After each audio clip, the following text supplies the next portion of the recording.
es electromagnetismo, dos materias super troncales de la carrera, y las clases pues...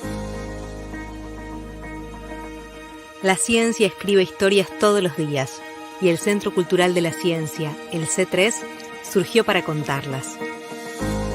El C3 depende del Ministerio de Ciencia, Tecnología e Innovación y su edificio es parte del Polo Científico-Tecnológico. Fue el primer centro cultural público, gratuito y nacional creado para comunicar la ciencia y la tecnología. En noviembre de 2015 abrió sus puertas luego de más de 3 años de planificación y diseño.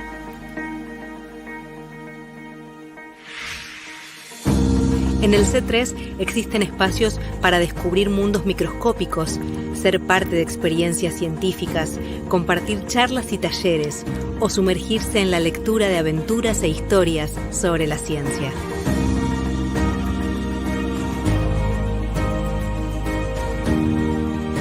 La agenda de actividades combina distintos formatos y lenguajes artísticos.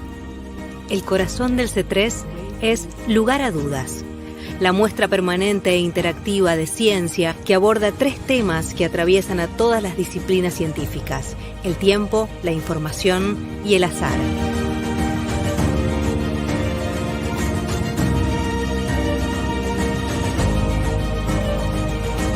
Generar más instancias de encuentro y diálogo con la comunidad científica es parte de nuestra búsqueda.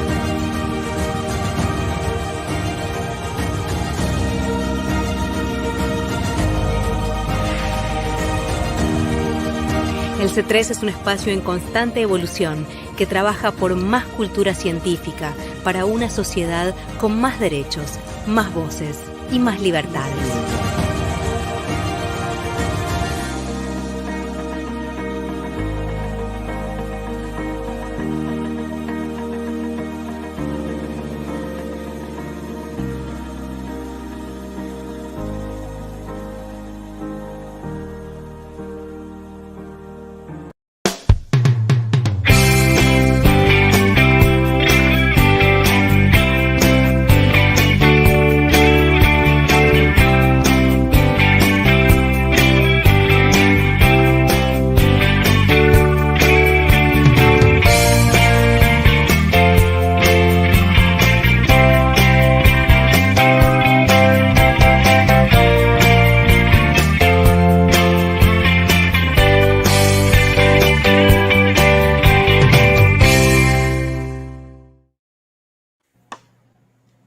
Hola, buenas tardes, ¿cómo están?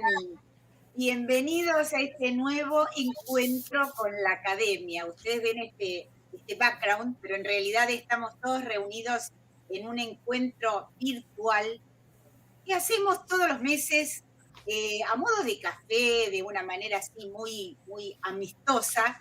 En este encuentro está organizado por la Academia Nacional de Ciencias Exactas, Físicas y Naturales y el Centro Cultural de la Ciencia. Intentamos hacer un recorrido así, un poco a vuelo de pájaro, por distintos temas de la ciencia. Y los hacemos con la guía de los que más saben, de los protagonistas de las investigaciones que se están realizando hoy en las fronteras del conocimiento. Y el título de nuestro encuentro de hoy es muy sugestivo, porque es nada menos que invitarlos a un paseo por la física cuántica, nada menos. ¿Qué tema que se las trae? ¿Qué es? ¿Cuál es la historia de esta disciplina? ¿Cuál es su futuro? Si podemos anticipar un poco qué es lo que se viene, cuáles son los problemas pendientes y además cuáles son las aplicaciones de hoy y para mañana. La mecánica cuántica es, como muchos de ustedes deben saber, una rama de la física que estudia justamente, a mí me gusta decir, porque me parece una metáfora linda e interesante, que estudia el zoológico subatómico, o sea, todas esas partículas infinitesimales, cómo es la materia en dimensiones pequeñísimas, tales como el núcleo de los átomos y las moléculas.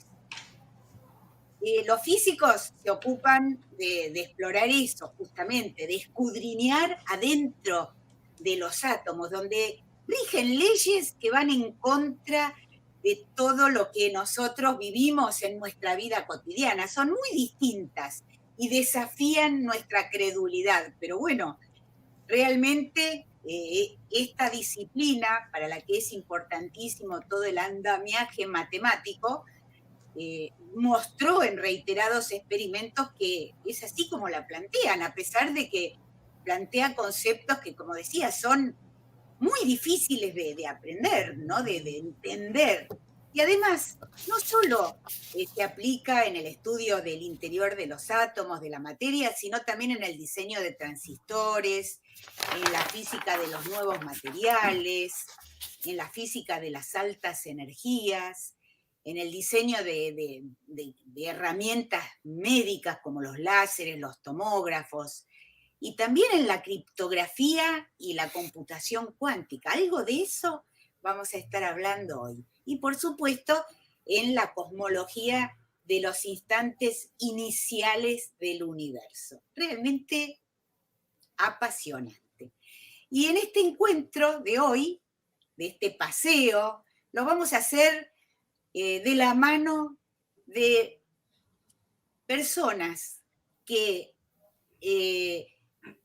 hicieron la historia de lo que fue el comienzo de la física cuántica en el país, que escribieron los libros de física cuántica en los que estudian los nuevos físicos, los físicos en ciernes de hoy, y también de investigadores que están aplicando todos esos conocimientos en las áreas más diversas.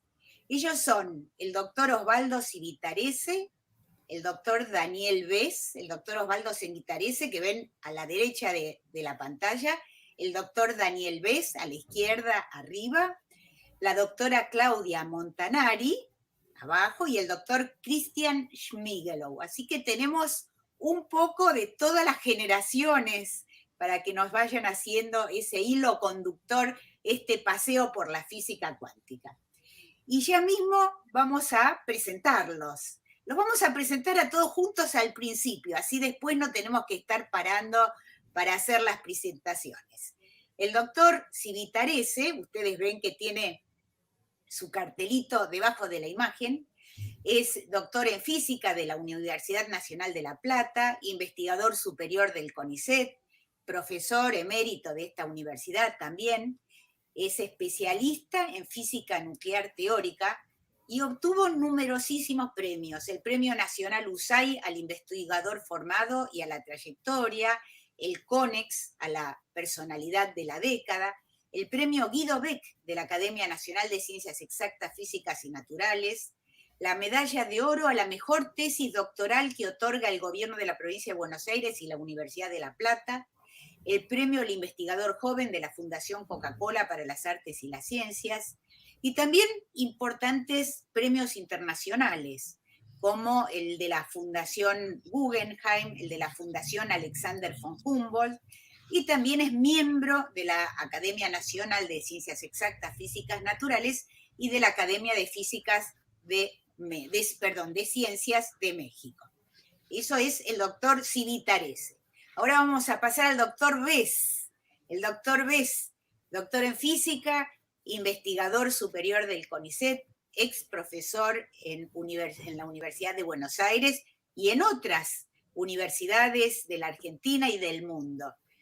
Es uno de las figuras de la física cuántica en el país, ya que fue uno de los impulsores de esta disciplina en la Argentina. También recibió numerosos premios, menciones, y entre ellos, solo para mencionar algunos, los de la Fundación Bungeborn, el CONEX de Platino y el FUNPRESIT, el de la Fundación para la Interacción de los Sistemas Productivo, Educativo y Científico-Tecnológico, en su categoría de consagración, el premio de platino.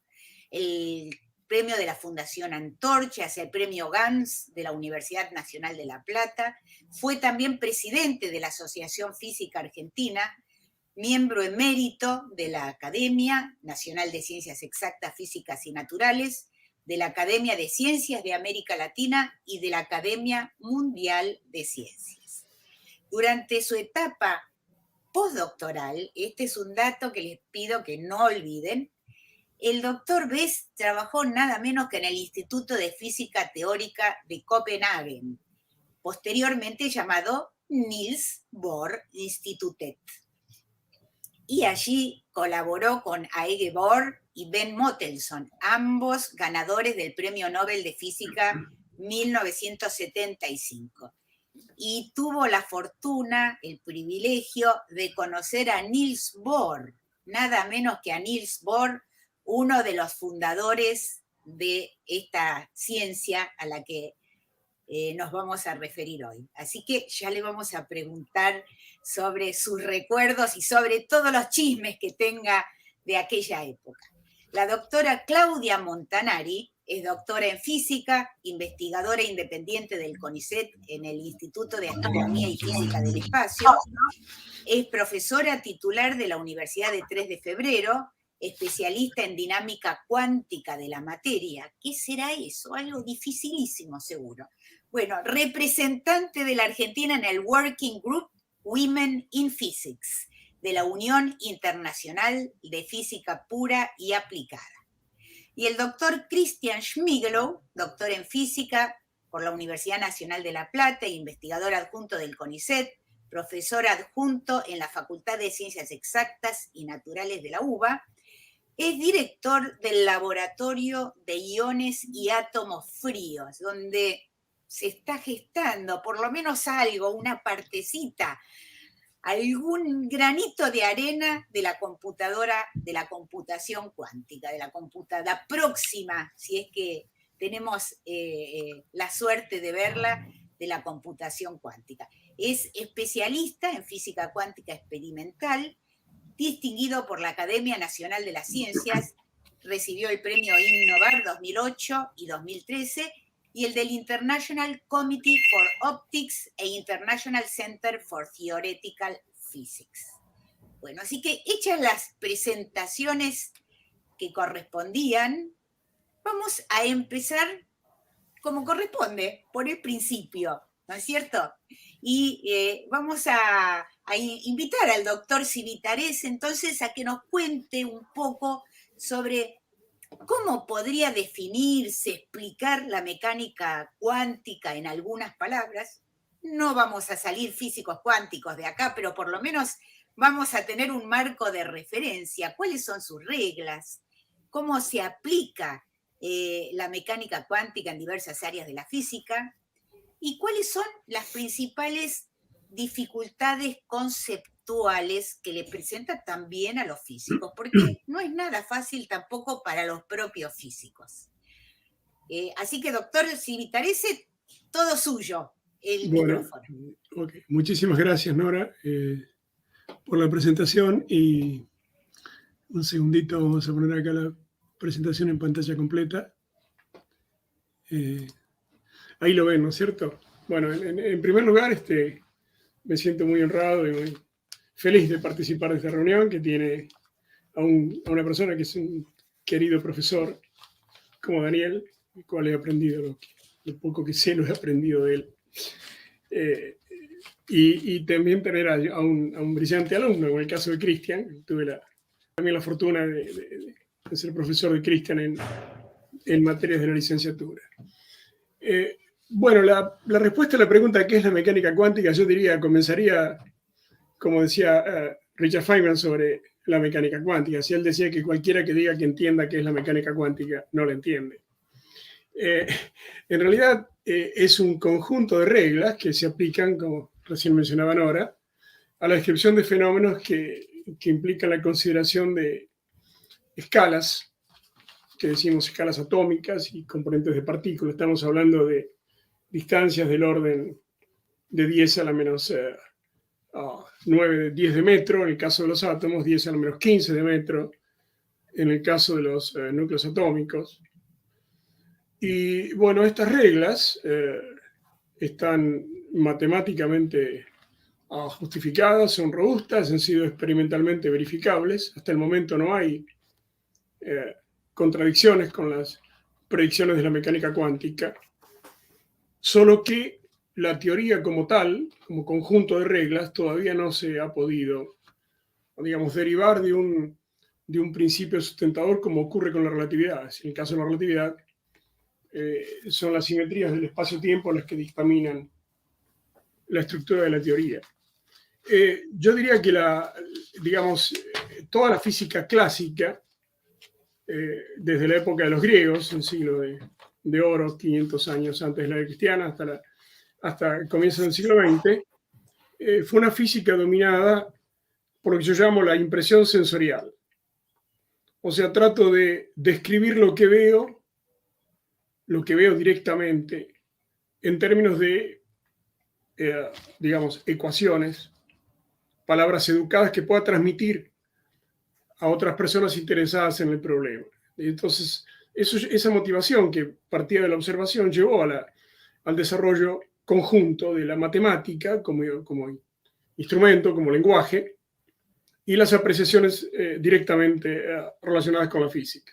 Ahora, cuando uno habla de entidades que están en este tipo de dimensiones, ya hay un problema, porque la mera observación de elementos que están ubicados en estos dominios, que como mencioné antes, 10 a la menos 15 de metro y demás, requieren de pruebas, energías suficientemente altas como para apreciarlos, pero la utilización de herramientas a esa energía no deja a estos sistemas inalterados. A diferencia de lo que ocurre con la mecánica clásica, yo puedo observar el movimiento de un cuerpo sin alterarlo, no puedo observar el estado de un átomo sin alterarlo. Entonces, uno diría, bueno, ¿cuáles fueron los elementos decisivos que fueron contribuyendo al desarrollo de lo que hoy conocemos como mecánica cuántica? Yo lo que voy a hacer simplemente es mencionar muy rápidamente algunos de los hitos fundamentales en la secuencia de la aparición de estas ideas, y hacia el final de esto, en 4 o 5 transparencias más, de introducir las reglas que corresponden a estos principios. Pero quiero que tengan en cuenta, por favor, que vamos a hablar de cantidades que ocurren en una dimensión que no es de nuestra dimensión sensorial. Estamos hablando de energías y de distancias que son muy distintas a las que consideramos en la experiencia diaria. Y además hablar de cantidades que no necesariamente están relacionadas con lo que podemos ver y medir en lo que llamamos el espacio-tiempo en el que nos movemos. La primera consideración, digamos, significativa en ese sentido fue la acumulación de evidencias a fines del siglo XIX y comienzos del XX de un comportamiento que se alejaba del comportamiento clásico previsto por la mecánica newtoniana o el electromagnetismo de Maxwell, en cuanto se estudiaba la dispersión de luz por metales, por capas metálicas, por electrones. Allí ocurría que si generaba una fotocorriente, todo el mundo es familiar con el concepto de células fotoeléctricas. Bueno, eso fue desarrollado a comienzos del siglo XX y explicado por Einstein en su año de gloria, ¿no? El año del efecto fotoeléctrico y la formulación de la relatividad especial.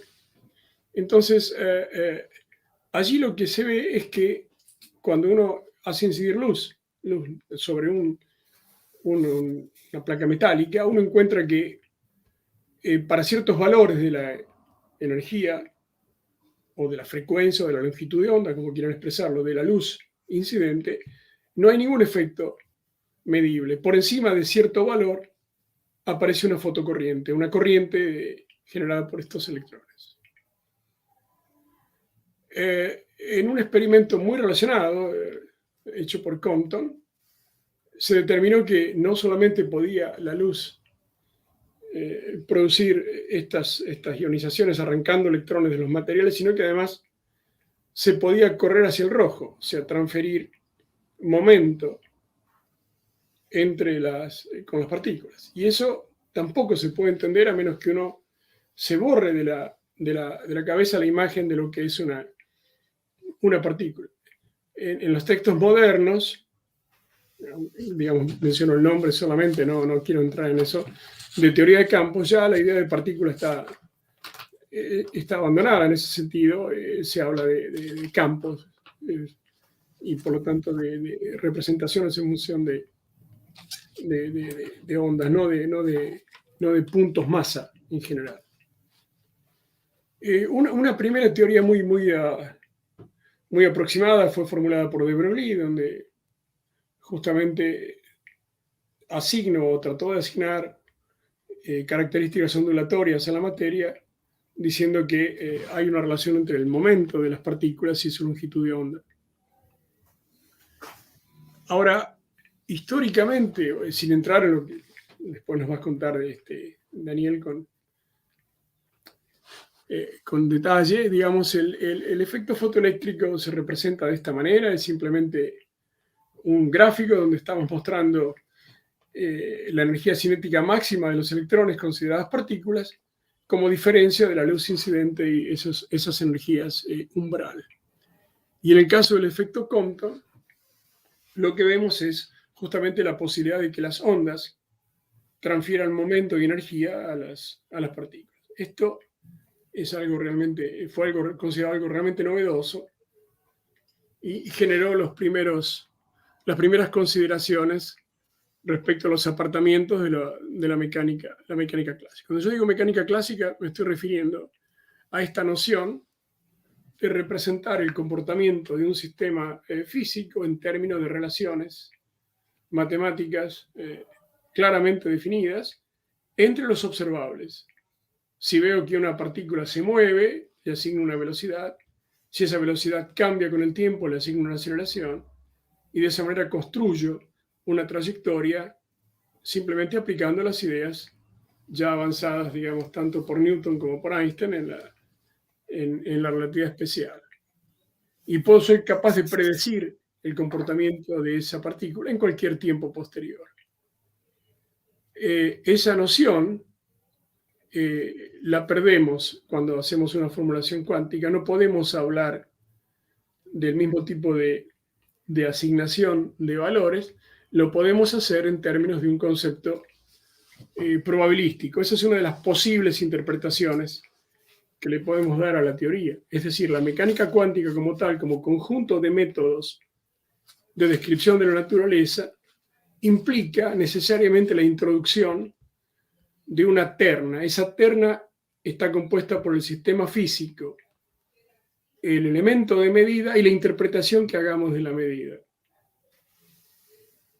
El elemento de interpretación de la medida no es el sistema físico, de manera que no estamos diciendo que lo que estamos representando, estamos viendo literalmente, es la partícula que se mueve. Le estamos asignando a esa partícula una cierta propiedad, una cierta representación, y estamos actuando sobre ella. Y estamos tratando de inferir conocimiento a partir de esa función. Esa es la idea fundamental. Por supuesto, sujeto a reglas. Una cosa que realmente cambió fundamentalmente la noción clásica de la realidad, o sea, cómo vemos macroscópicamente a los objetos que nos rodean y cómo se mueven y cómo interactúan con nosotros, fue justamente los experimentos realizados primero por Rutherford, que mostró que el átomo de hidrógeno es en realidad algo compuesto por un núcleo central cargado positivamente, rodeado, digamos, de una carga negativa mucho más liviana que el núcleo central. Entonces, con esa idea, la estimulación de transiciones entre estados, las llamadas series espectrales, arrojó una regularidad muy curiosa. Y es que las series se podían ordenar de acuerdo a números enteros correspondientes de diferentes a diferentes energías asociadas a la luz emitida cuando se excitaban estos átomos de hidrógeno. Bueno, esto simplemente apareció como una curiosidad experimental clasificable por estos señores, por Balmer, Pagent y Lyman. El que realmente resolvió esto desde un punto de vista formal fue Niels Bohr, que propuso algo revolucionario para la época. Si ese átomo de hidrógeno está compuesto por una carga positiva central y un electrón, sabemos por nuestros estudios en electromagnetismo que la carga negativa va a ser acelerada en presencia de la carga positiva y por lo tanto va a emitir radiación. De manera que al cabo de un cierto tiempo ese átomo con esta configuración colapsa. Y eso no ocurre. No ocurre porque las transiciones estimuladas aquí corresponden a esa secuencia ordenada que mencioné antes. Entonces lo que Bohr propone, en forma extremadamente, y esa fue una idea extremadamente revolucionaria, es que el electrón se mueve en órbitas fijas, con un radio determinado, y que solamente cuando le entrego energía a ese electrón, él cambia, a ese átomo se cambia la órbita. Y por lo tanto, digamos, absorberá o emitirá radiación de acuerdo con esa clasificación de bandas que hemos determinado. Y justamente la descripción de Bohr asigna al radio de cada órbita una variación asociada justamente al cuadrado de números enteros. Entonces, con esa consideración uno puede explicar sin ninguna dificultad la secuencia experimental observada por Balmer, por Pagent y por Lyman. Y eso fue realmente un punto extremadamente crítico en todo este análisis, porque eso se aparta absolutamente del comportamiento clásico. Entonces, ¿con qué estamos trabajando? Ya que no se puede, digamos, determinar en forma clásica el comportamiento de estos objetos en estas escalas tan pequeñas. Bueno, la primera formulación de la mecánica cuántica consiste en la introducción de ciertas funciones que se supone contienen toda la información que uno puede extraer del sistema cuando lo analiza, siguiendo ciertas reglas. Decimos que estas funciones son las llamadas funciones de onda que se asignan a cada sistema, son soluciones de ecuaciones que no viene al caso de escribir en este momento. Los nombres corresponden a Schrödinger, a Dirac, a Heisenberg, a Pauli y a Weyl. Pero digamos que así como tenemos en la mecánica clásica las ecuaciones de Newton, aquí tenemos ecuaciones similares, solo que estas ecuaciones nos permiten asociar a los sistemas con esta idea de la interpretación que hemos formulado, este tipo de comportamiento. Lo que estoy dibujando acá es la solución particular de un caso que corresponde a lo que uno asimilaría con un péndulo clásico, un oscilador armónico, un péndulo, digamos. Un péndulo, el péndulo clásico efectúa oscilaciones entre puntos de retorno. ¿No? Piensen en una masa colgando de un hilo, lo apartan de la posición de equilibrio y eso se mueve alrededor de la posición de equilibrio, tocando los extremos. Bueno, acá esto que está representado son diferentes soluciones de esta ecuación equivalente en el contexto cuántico, y fíjense que tiene esto diferente número de oscilaciones que corresponden a esta clasificación dada con estos números enteros. Ahora, ¿para qué me sirve esto? Esto no me está diciendo que el péndulo en cuestión, y les pido disculpas, pero en realidad no hay que utilizar imágenes clásicas para explicar sistemas cuánticos. Vamos a ver que al revés sí, que el límite cuántico de números cuánticos elevados, principio de correspondencia de Bohr, nos permite describir situaciones clásicas, pero no al revés. Entonces, tomemos con cuidado esto. El péndulo del cual estoy hablando no está en ningún estado particular, será la suma de cada uno de estos estados.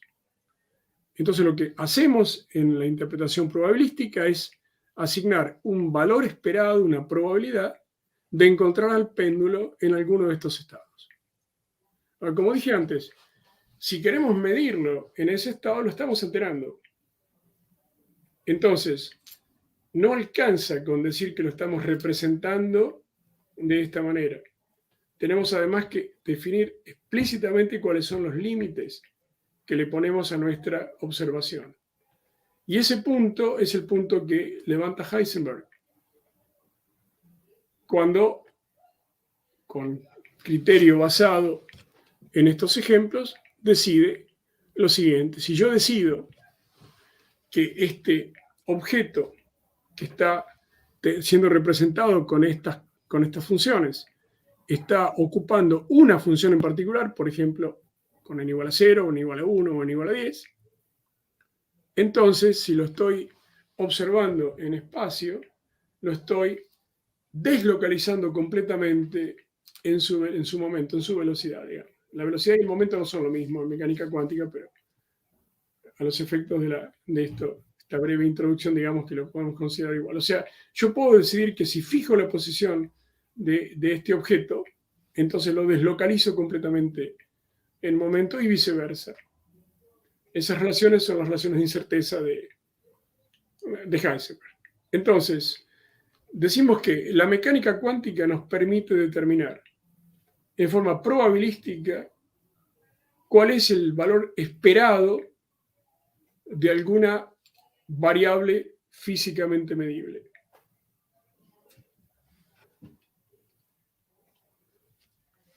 Ahora bien, uno dirá, sí, pero ¿estamos hablando de qué entonces? Porque yo veo en la vida cotidiana, veo objetos, veo cosas, están perfectamente definidos y allí no tengo más incerteza que la que puedo tener dependiendo del aumento de mis anteojos.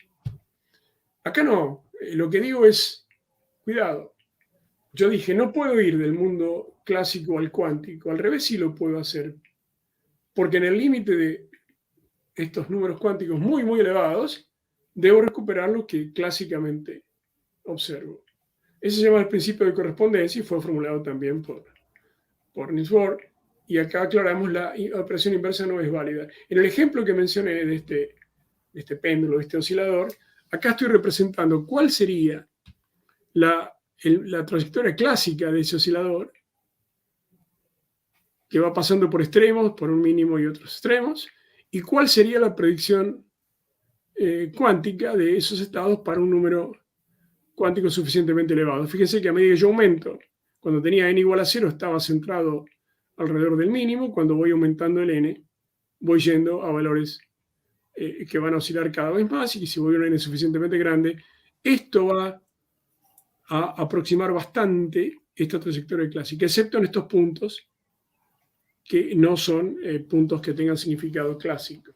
Doctor, interrumpo un segundo porque tal como me había pedido, le aviso que le quedaría perfecto, un ya llegamos, dos, sí, ya estamos al final, ya estamos, muchas gracias, Nora, ya estamos al final.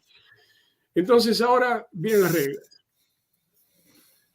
¿Cuáles son las reglas básicas de esta construcción?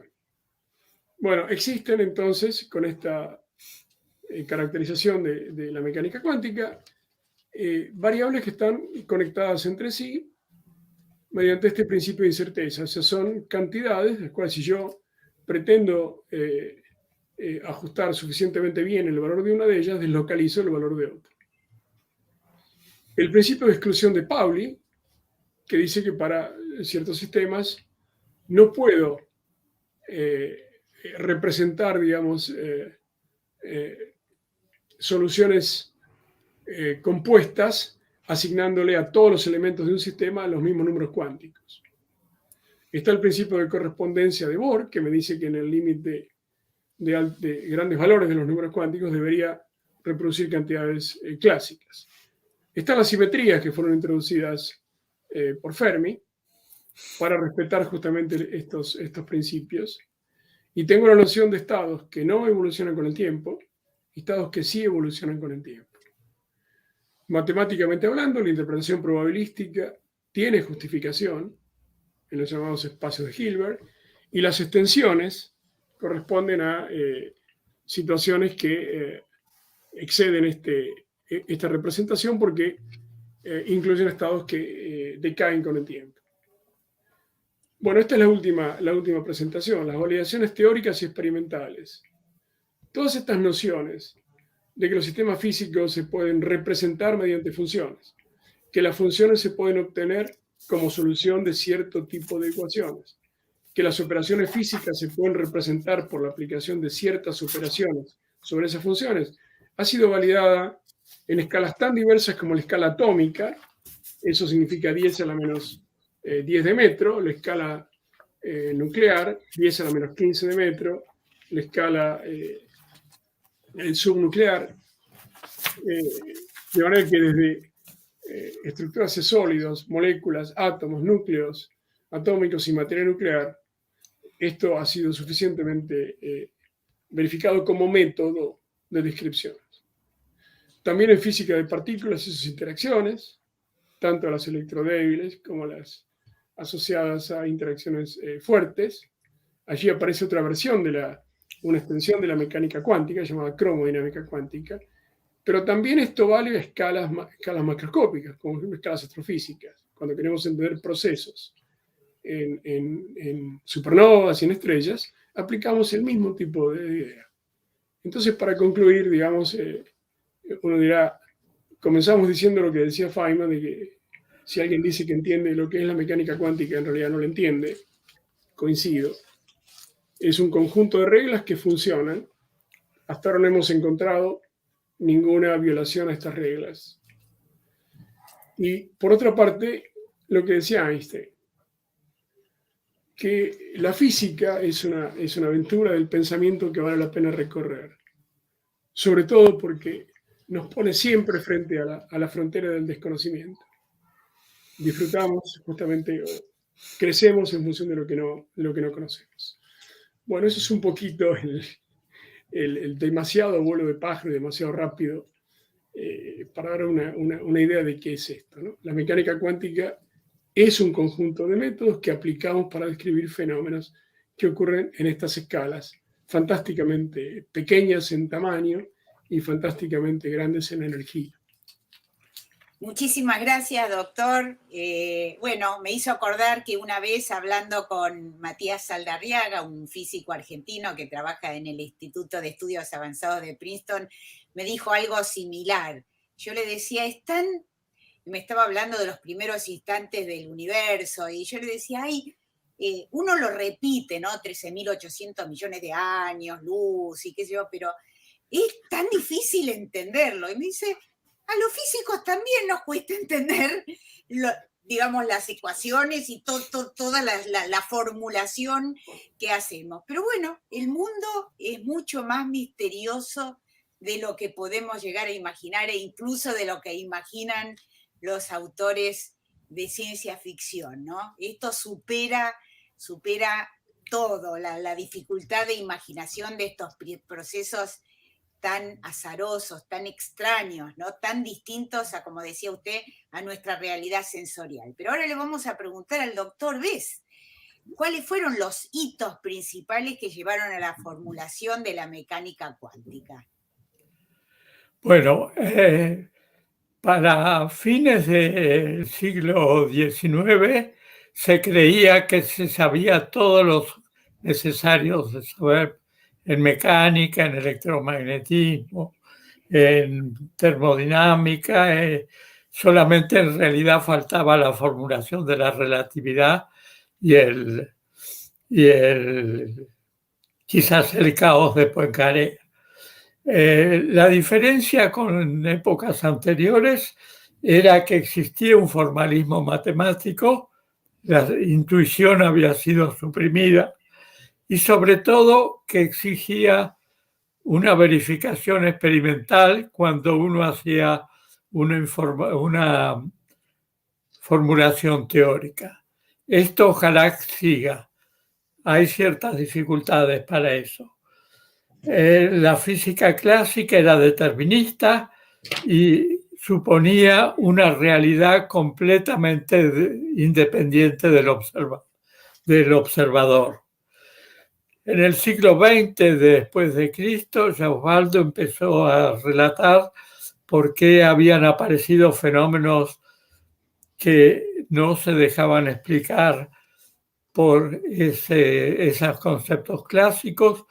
Creo que el más significativo fue la descripción, lo que encontró Rutherford en 1911 de una nube de electrones que rodean al núcleo en contradicción con lo que uno cabría esperar con la electrodinámica clásica. Rutherford hizo esta observación en Manchester, era director del instituto, y como estudiante graduado, ahí estaba Niels Bohr, que construyó un modelo de estados de partículas en los cuales explicaban el decaimiento del átomo de hidrógeno. La energía era proporcional a menos una constante dividido por n cuadrado, donde n era un número entero. Eso explicaba la serie de Balmer, y también la relación, lo que fue importante fue la relación entre el átomo de hidrógeno y el átomo de helio ionizado, es decir, también con un solo electrón, donde esa constante tenía que ser multiplicado por el cuadrado de la carga del núcleo, es decir, por un factor 4 yendo del hidrógeno al helio.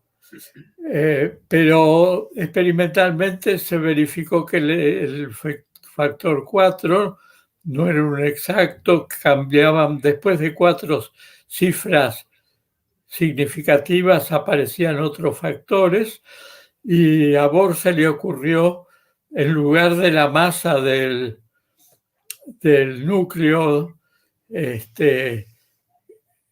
colocar en el R la masa reducida del núcleo, concepto que era muy claro clásicamente, y con eso se llegó a una orden de ajuste del orden de 10 a la menos 7. A mucha gente, inclusive a Einstein, esa precisión completamente desconocida hasta ese momento en la física microscópica, le pareció que seguramente tenía que haber algo detrás de las ideas de Bohr. En 1918, Bohr suponía, el modelo de Bohr del 13 suponía una órbita esférica. En 1918, Sommerfeld introdujo ondas elípticas con los que se mejoró los acuerdos del modelo con los experimentos. ¿Qué pasó entonces? Bueno, en 1920 se inauguró el Instituto de Física de Copenhague. Bohr ya era profesor de física teórica, y la idea de él era construir un instituto donde predominara la discusión entre los distintos asistentes. Tuvo una participación muy activa en la invitación a investigadores, en la construcción del edificio, en especial en la colaboración internacional. Para él la colaboración internacional era absolutamente esencial para el progreso de la ciencia. Era un número de visitantes, fue aumentando. En la década del 20, que fue los primeros 10 años del instituto, el récord fue en el año 27, con 24 visitantes de visitas largas y 47 trabajos publicados. En el año 22, Bohr ya era una figura conocida, fue invitado a Göttingen a dar una charla, lo que fue un hito importante porque la física alemana estaba aislada hasta ese momento y Bohr, lo que era contrario a las ideas de Bohr, y ahí trabó conocimiento dos físicos importantes que fueron esenciales para el desarrollo del modelo, fueron Heisenberg y Pauli. Bohr no se llevaba, o sea, no coincidía con Einstein, ¿no es cierto? Bueno, es muy conocida esa frase de Einstein después de que él decía Dios no juega los dados, o sea, que no aceptaba esa dimensión probabilística de la cuántica, ¿no? No, efectivamente, la física en Copenhague fue desarrollada con la teoría probabilística, pero Bohr no estaba de acuerdo con la teoría probabilística y sostenía que la cuántica no era completa, porque además de la información probabilística, él quería la información concreta de todos los elementos que integraban la teoría. Y eso hizo una diferencia grande entre los dos.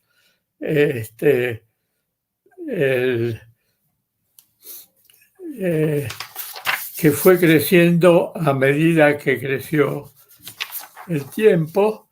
A ver, me fijo un poquito en...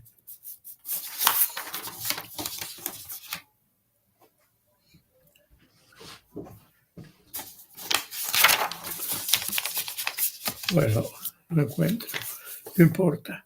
¿Y usted recuerda cuando estuvo de visita en el Instituto de Física Teórica?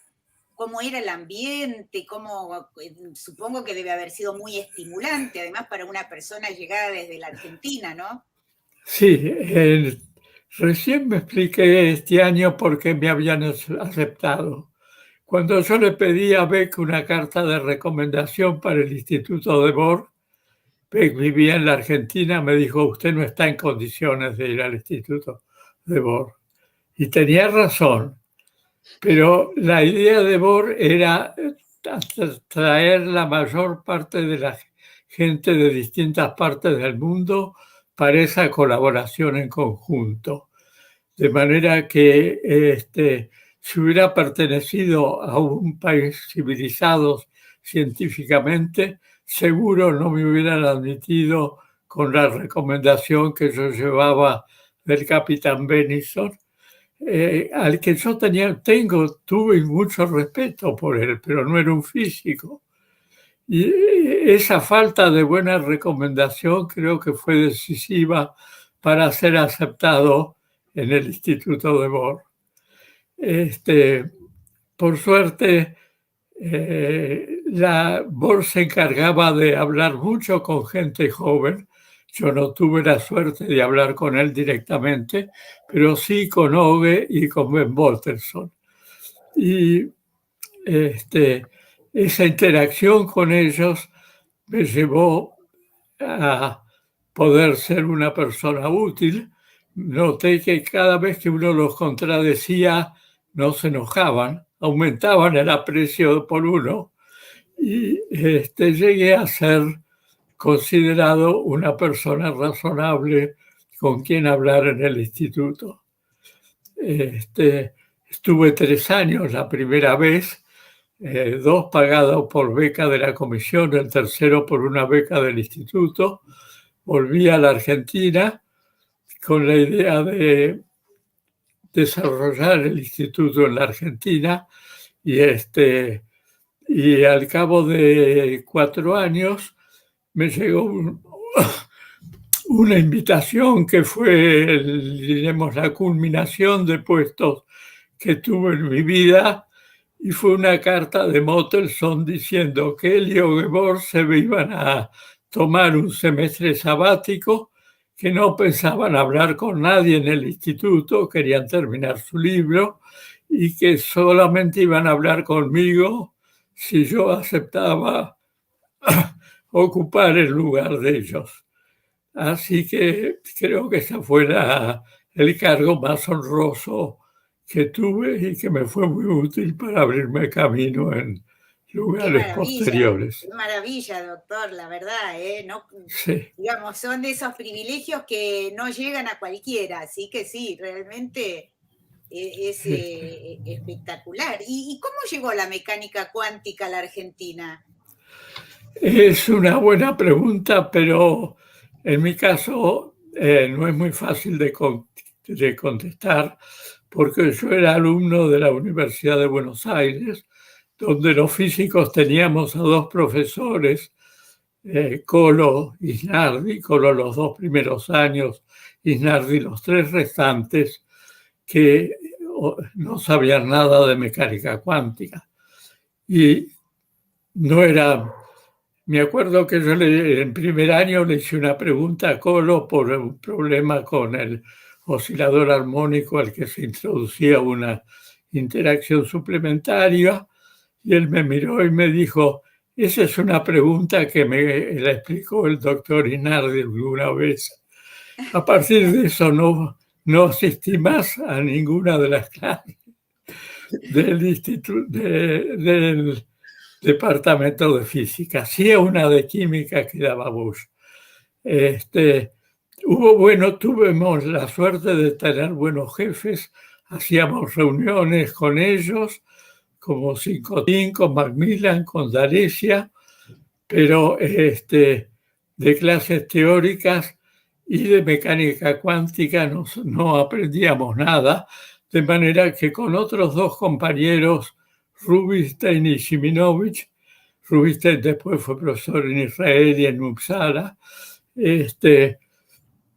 nos reuníamos los 3 para estudiar mecánica cuántica por nuestra cuenta. En cambio, en La Plata han tenido una instrucción mucho más organizada, especialmente cuando la gente de Buenos Aires tuvo que emigrar a La Plata. Eso se los puede contar mejor Osvaldo que yo. De manera que si ustedes quieren, mi formación sobre la cuántica fue bastante azarosa. Teníamos el libro de Schiff y el libro de Dirac y nos reuníamos los 3 para discutir qué habían querido decir estos 2 autores. Bueno, fueron los que abrieron los caminos, ¿no? Pero por suerte hoy hay muchos físicos argentinos destacadísimos en este campo, ¿no? Sí. En la Argentina y en el extranjero. En la Argentina, además, hay muchos físicos teóricos que están en las fronteras, ¿no es cierto?, de la exploración en esta rama de la física, pero también hay físicos y físicas que están trabajando en sus aplicaciones, ¿no? Y una de ellas es justamente la doctora Montanari, que nos va a contar algo de eso, de cómo se aplica la física cuántica, que parece tan lejana, algo inasible, y sin embargo tiene aplicaciones, es lejana, sirve para estudiar fenómenos inasibles como los del comienzo del universo, los agujeros negros, pero también para estudiar cosas concretas y que tienen aplicación en nuestra vida de todos los días, casi de todos los días, ¿no? Así que muchísimas gracias, doctor. ¿Puedo hacer una observación? Claro, sí. Sí, en el Instituto de Física Teórica de Niels Bohr no solamente era pura teoría, la mayor actividad era en aplicaciones de la cuántica. Niels Bohr ya se dio cuenta de la necesidad de hacer esas aplicaciones. El año de la década del 20 más prolífica fue el 27, que se publicaron 47 trabajos y la mayor parte eran aplicaciones de la mecánica cuántica a distintas ramas de la física y de la química. De manera que creo que para los fundadores principales las aplicaciones eran problema principal. Claro, bueno, muchísimas gracias, doctor. Y ahora entonces seguimos con la doctora Montanari, que nos va a contar un poquitito más sobre esto. Bueno, les comparto también mi pantalla, a ver si me dicen si ustedes están viendo.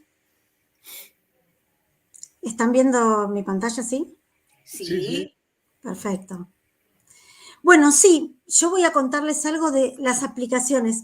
En realidad, solamente para aclararles, estoy por contar un granito de arena de lo que son las aplicaciones de la mecánica cuántica, que son muchísimas y que yo creo que desde los comienzos de la mecánica cuántica las pueden encontrar. Algunas tienen que ver con lo bélico y desarrollaron mucho de la cuántica alrededor de eso. Hoy en día no, hoy en día trabajamos en otras cosas y son un montón las, digamos, desde, me gustaría decirles hasta que las aplicaciones de medicina, que son muchísimas y que hace poco se inauguró lo que va a ser el primer centro de hadroterapia en Argentina y el primero en Latinoamérica. Por favor, eso es física cuántica aplicada.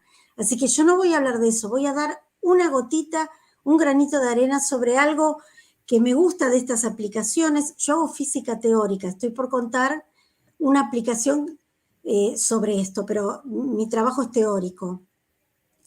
Entonces, ¿qué es lo que les traigo acá? Fíjense cómo pasamos de hablar de algo general sobre la física cuántica a algo que tiene que ver con estudios de obras de arte. Y esto que les estoy mostrando tiene como un ejemplo de lo que les estoy por contar, es algo de un estudio muy reciente. Ustedes van a decir, ¿cómo llegamos de la física cuántica al cuadro de Picasso? Este es un cuadro de 1901, uno de los primeros de Picasso. Picasso es un adolescente casi, 19 años, sí. Y lo que les voy a contar es cómo a través de herramientas de la física cuántica pudieron encontrar esto. Usando herramientas de algo que se llama fluorescencia de rayos X, pudieron ver detrás de ese cuadro este otro, un cuadro previo, un retrato y algo más que está por ahí. Lo que sí les quiero contar es que no es que raspamos el cuadro de Picasso, que lo miramos de atrás, eso está debajo de la pintura y nadie tocó la pintura de Picasso. Sino que se hizo a través de este método que es no destructivo, obviamente, con respeto de lo que se está haciendo, algo nuevo. Y es tan nuevo que si ustedes miran acá esta fecha, esto es algo que se va a presentar el año que viene en Washington, una exhibición especial de esta colección de cuadros de Picasso que ahora, en vez de ser unos, pasaron a ser dos. ¿Qué tiene que ver esto con atómica? Porque pasamos de una punta a la otra. Con herramientas de física atómica estudiamos cosas macro también, porque estamos estudiando lo que hay en el interior de las cosas. Y hoy hablamos, cuando les decían de la validación de estas cosas, si bien es algo, les puse acá un esquema hiper simplificado de lo que es un átomo, nosotros sabemos que los átomos están formados por núcleos y electrones, ¿sí? Y que esos electrones, lo que está mostrándose acá, un poco son los distintos niveles de energía de esos electrones. Si saco un electrón de alguna manera, eso se llama ionizar, saco un electrón, lo que voy a obtener es lo que se llama un ion positivo. La energía para remover un electrón de un átomo depende de esa energía que tenía el electrón en el átomo. Y eso depende de cada capa. Hay capas, eso que nos contaban hoy. Hay energías que están cuantizadas de los electrones, son estados de energía bien concretos, pero que por otro lado se pueden calcular, los teóricos lo calculamos y los experimentales lo miden con gran precisión. Y lo que pasa, que comentaban hoy, es que cuando lo que se saca es un electrón de una capa interna de un átomo, va a decaer otro electrón a cubrir ese lugar, y ese salto de energía, ¿sí?, se va a compensar, se va a mantener esa energía total emitiendo un fotón, emitiendo luz. En este caso, el ejemplo dice un rayos X. Esto de lo que estoy hablando se llama ionización y calculamos probabilidades de ionización. Y también calculamos probabilidades de que esto otro pase, de que decaiga. Imagínense que puede haber otras capas más y demás. para hacer esas cosas usamos todas las herramientas que estuvieron contando de la física cuántica, todas esas funciones de onda y probabilidades y energías que están cuantizadas.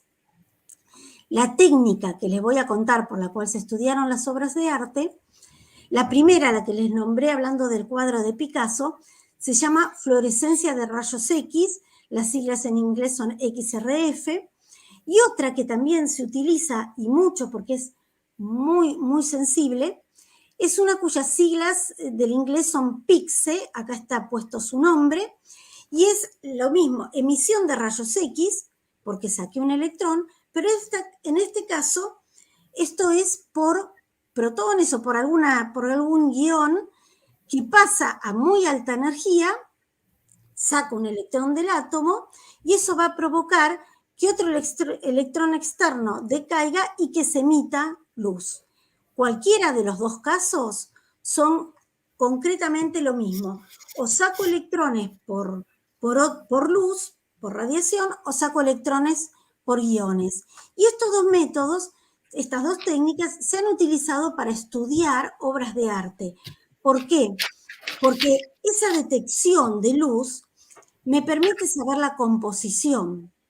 Es propia de cada elemento, ¿sí? Es como tener la huella digital de ese elemento. Si yo puedo saber la energía de esto, puedo saber qué cosa era, qué elemento, de qué átomo estoy hablando. Pero además, lo que es muy importante, porque estoy hablando de algo de cuántica aplicado a obras de arte, disculpen, es que el método es no destructivo, que es muy sensible y que es de gran precisión. Les muestro solo para... esto es un ejemplo de un acelerador de iones con sus distintos extremos y puntas. Esta foto me la facilitó una colega de San Pablo que trabaja en esto justamente. Es una cámara multiuso que está usando PIXE, lo que les comenté, iones sacando electrones, pero también estas son siglas de Rutherford Backscattering. Otra cosa que tiene que ver con la energía que pierden esos iones, el stopping power, la energía que pierden a medida que penetran. Y eso me va a dejar saber qué y con qué profundidad. Por ejemplo, acá. Fíjense esto, les estoy mostrando una foto de una pieza muy antigua, cultura mochica. Esto es del siglo I a.C., esto es del norte del Perú, una pieza que no conoció la conquista, no conoció la invasión, simplemente era de la cultura latinoamericana. Esta pieza no tiene valor posible y no se puede sacar una muestra para estudiarla. Entonces, lo que hicieron estos investigadores, liderada por Marcia Risuto de Brasil, fue utilizar esta técnica PIXE y saber, por ejemplo, la composición. Pero además de la composición, combinó con el conocimiento de stopping power con esta técnica de Rutherford Backscattering y pudo saber la profundidad. Y, por ejemplo, si ven esta figura que hay abajo a la derecha, lo que me está indicando horizontal es profundidad. Estos son micrómetros, milésimas de milímetro. La profundidad de oro termina acá. Luego sigue una profundidad, una capa de plata, y la pieza es de cobre. Con lo cual, quienes estudian esto no es solo para saber el valor que tiene material, sino saber históricamente cómo se hizo esta pieza, cómo se hizo esa capa finísima de oro y demás. Y les comentaba sobre obras de arte, sobre pintura.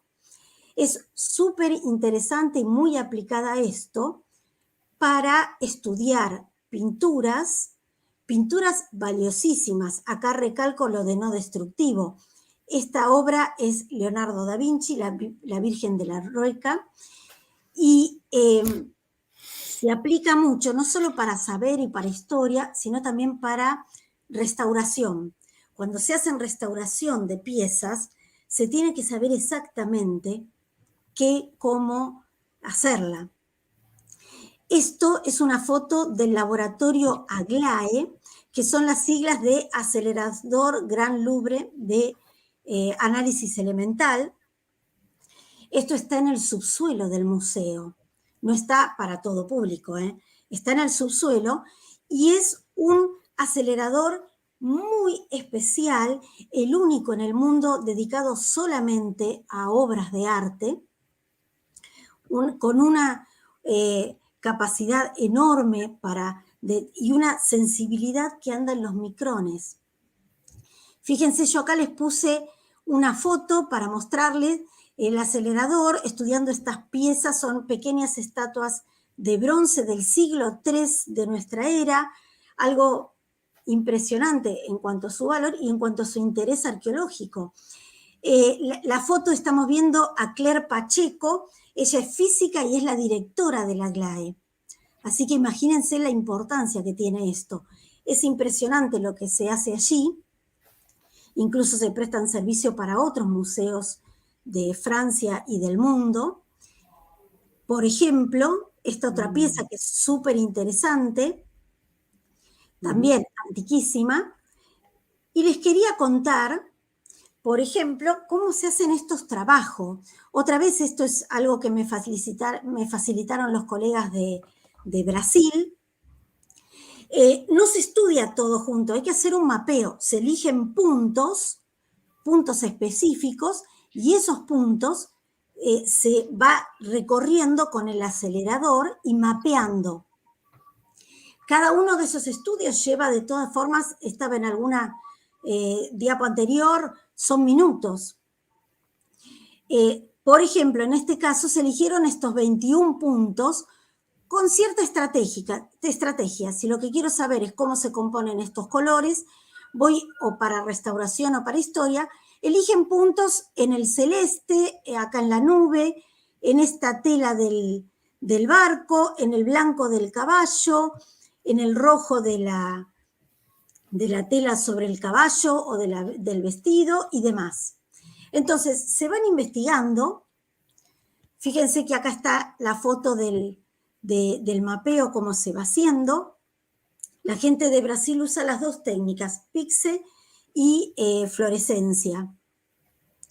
Y, por ejemplo, encuentran esto. O sea, les estoy hablando de cuántica en algo muy aplicado, muy concreto, y en lo cual puedo saber que este color rojo de los vestidos de esta persona está formado por una gran proporción de mercurio, algo menos de plomo, azufre, calcio y demás. Y esta figura trata de indicar en qué proporción está.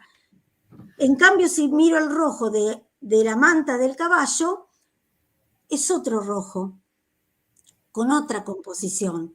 Quienes saben de pintura saben que hay un vermellón que está compuesto prioritariamente por mercurio y azufre, mientras que hay otro que tiene mucho de plomo. Y entonces hay que ver esa diferencia, y se puede ver con mucha precisión. Fíjense, fui para el otro lado, en este caso el caballo blanco. El blanco tiene una alta, prioritariamente, composición de plomo, es blanco de plomo. Y así, distintas. Esto les deja a quienes investigan en esto, y se imaginan que esto es interdisciplinario completamente. Manejar acelerador, hacer esos estudios es física, pero hay también artistas, historiadores del arte y demás. Y esto para introducirles algo sobre, que sería como la frutilla del postre de lo que les quiero contar hoy, que es sobre este cuadro de Van Gogh. Este es uno de los primeros casos en que se descubrió algo muy interesante, mucho antes que el de Picasso, detrás del cuadro. Este cuadro se llama Patch of Grass, panel de pasto, un cuadro típico con sus azules y verdes y amarillos. Ya se veía que había cierta inhomogeneidad en partes de este cuadro. Cuando se utilizó la técnica PIXE, se pudo encontrar este rostro. Apareció ella, un retrato de una mujer que pinta Van Gogh seguramente antes de del patch of grass, que es el que se conoce, y un investigador de Holanda fue quien dirigió esto y encontró el cuadro de ella. Los historiadores del arte saben que este cuadro fue pintado en París en 1887 y que desde entonces ella estuvo oculta detrás de esto hasta el 2008, en que las investigaciones la encontraron. Los historiadores dicen que esto fue de la época de Van Gogh, entre el 84 y el 85, en Nuenen. ¿Por qué saben esto? Ahora se los muestro en la siguiente. Por un lado, descubrieron otra vez, mostrarle que el cuadro sigue allí como estaba, que nada cambió porque se hizo el estudio. Lo que sí se pudo hacer, haciendo un mapeo de a poco de todo el cuadro, lo que hicieron fue separar lo que venía de los distintos elementos y se le adjudicó el color que la gente del arte sabe que se usa, por ejemplo, el antimonio, que se pudo recibir esta K alfa de antimonio, forma el amarillo de Nápoles, el rojo del mercurio de capa L para el bermellón, y así sucesivamente. Esto que se ve parejo gris es el que corresponde al zinc, que seguramente el pintor tapa con una capa blanca la pintura anterior para volver a pintar, y esto permitió, superponiendo los colores, encontrar este rostro. También es cierto que quienes estudian en arte sabían que en la etapa anterior de Van Gogh había pintado 50 estudios de rostros y de cabeza, y que si ustedes se fijan tienen un parecido. Sabían qué estilo buscar cuando empiezan a encontrar y también qué colores. Es una etapa de colores más bien oscuros de Van Gogh, que nada tiene que ver con los azules, amarillos y colores de las etapas posteriores. Pero permitió saber esto. Pero por otro lado, quienes estudian arte, además empezaron a curiosear. ¿Por qué estos cuadros que ustedes ven acá? Es porque están disponibles, acá hay detalles, en museos. No los pintó arriba y no los reutilizó. Y entonces los historiadores empezaron a pensar quién era ella, porque estos cuadros los dejó en la casa de su madre, aquí, en Nuenen, al irse para París, y se llevó solo este. O sea que seguramente era alguien apreciado, alguien especial, y por eso lo llevó. Bueno, al cabo de los 2 años, quizás la pobreza o la necesidad de volver a utilizar la tela hizo que ella quede debajo de ese patch of grass, y hoy en día vuelve a aparecer gracias a la tecnología. Para terminar, quiero mostrarles algo de los aceleradores en Argentina, simplemente mostrarles estas fotos del acelerador que hay en Tandar, en el Centro Atómico Constituyentes, y el acelerador que está en el Centro Atómico Bariloche, más nuevo, y que ambos sirven para hacer. Trabajamos quienes calculamos y con los experimentales en colaboración con los trabajos de este acelerador, y se hacen distintos estudios y distintas medidas, y se han usado píxel, lo que les estuve contando, tanto para tecnología como para biofísica, como para arqueología. No se ha hecho en Argentina estudios de obras de arte, cosa que en algún momento estuve en el Museo de Bellas Artes porque me convocaron, estuve en una charla con los restauradores, y bueno, por distintos motivos no se ha hecho en Argentina, pero ustedes se imaginan que si se puede saber con mucho detalle de qué están compuestas las cosas, utilizando aceleradores de este tipo, esto se usa para tecnología, biofísica y de todo, ambiente. Así que bueno, y última transparencia, contarles, porque no es lo mismo, pero tiene que ver, un nuevo espectrómetro de masas con acelerador que se está inaugurando en diciembre de este año, que depende de CONICET, de la Universidad de Jujuy y de la Universidad de Tucumán. Esto está más bien orientado a datación, pero es una herramienta importantísima y que espera poner ese centro de investigación en un lugar muy importante regional. Así que bueno, acá terminamos por hoy con una de las aplicaciones de cuántica tan concreta y tan específica. Eso es todo. Bueno, muchísimas gracias, Claudia. Nos tenés acá pendientes de lo que mostrás, porque realmente es impresionante lo que se puede hacer y aplicando así una ciencia que parece tan alejada de estas cuestiones, ¿no? Y cómo permite revelar el pasado insospechado de muchas pinturas. Bueno, para los amantes del arte, fascinante, realmente, ¿no? Todo lo que habrá debajo de esas pinturas. Sí. Y todo lo que se puede saber, porque como vos decís, no solamente encontrar figuras, sino averiguar también de dónde son, de qué año, cómo se hicieron. Pero claro, esas muestras que mostré muy chiquitas del Louvre, estaba leyendo esas estatuas chiquititas, estudiaron al micrón y tratando de saber cómo las hicieron, o sea, estudiar detalles de cómo fue, que para el arqueólogo, el historiador es importantísimo, siglo III de nuestra era. Claro, no, o sea, se sabe de qué lugar pueden venir, se pueden averiguar tantas cosas, así que, bueno, y ahora vamos a lo último y nos remontamos, en vez de ir para el pasado, nos remontamos a quién sabe lo que nos deparará toda la física cuántica con sus aplicaciones más osadas y audaces, ¿no? Y para eso le vamos a pedir al doctor Christian Schmiegelow, que está trabajando justamente en otra de esas aplicaciones, pero que tienen que ver con el futuro, ¿no? Porque tiene que ver con la información, con la criptografía, con la computadora cuántica. Y si las computadoras tradicionales pusieron patas arriba a nuestro mundo, nos transformaron totalmente y rebasaron totalmente el mundo científico para tener un impacto cultural y cambiar la historia, bueno, ¿qué pasará con la computación cuántica? No sé, veremos. Muchas gracias.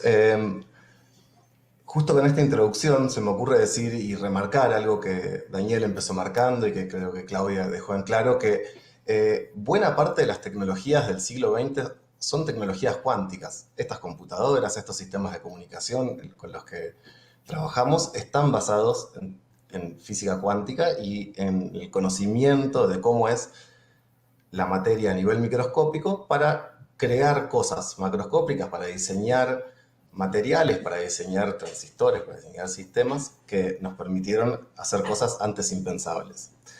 Y como marcaba Nora, lo que estamos tratando de preguntarnos hoy en varios laboratorios, centros de investigación en el mundo, es si podemos dar un segundo paso, y de hecho ese segundo paso está dando, y muchas veces en algunos lados se llama esto como las nuevas tecnologías cuánticas o tecnologías cuánticas de segunda generación, entre las cuales se encuentra la computación cuántica, que voy a tratar de explicarles qué es, cómo funciona y para qué sirve. Ahí puse la presentación, espero que se esté viendo ya. Sí, se ve muy bien. Bueno, entonces, voy a tratar brevemente de recorrer un poquito por arriba justamente estas preguntas. ¿Qué es la computación cuántica? ¿Cómo es que funciona? Digo, ¿cuál es la magia detrás de eso? ¿Para qué puede servirnos? ¿Y dónde estamos en desarrollo de eso, tanto en el mundo como en la Argentina? Así que, empecemos con esa parte. Para contarles qué es la computación cuántica, justamente lo que voy a tratar de hacer es contrastarlo un poco con la idea de qué es la computación clásica, ¿no? Digo, la computación clásica, uno tiene la idea de que uno tiene información, que acá puse como ceros y unos, que normalmente entran en algún tipo de circuito. Esta es una compuerta que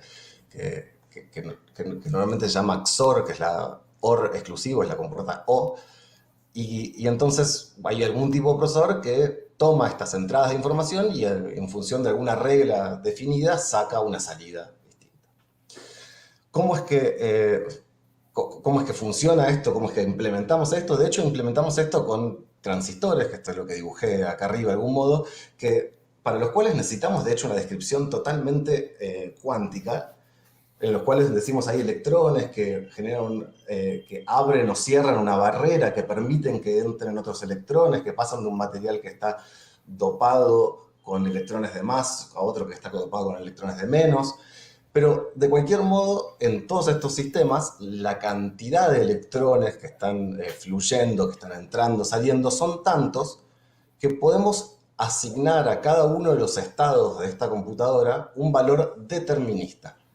¿Sí? Esto es importante, y esto es de lo que de algún modo hablaba Osvaldo y también remarcaba Daniel en su parte, que la mecánica cuántica, en sus lugares más íntimos, los estados de la materia no están perfectamente determinados necesariamente. Tienen estas particularidades interesantes como la de las ondas, que pueden estar en un lugar o en otro al mismo tiempo. Son estados que son totalmente antiintuitivos.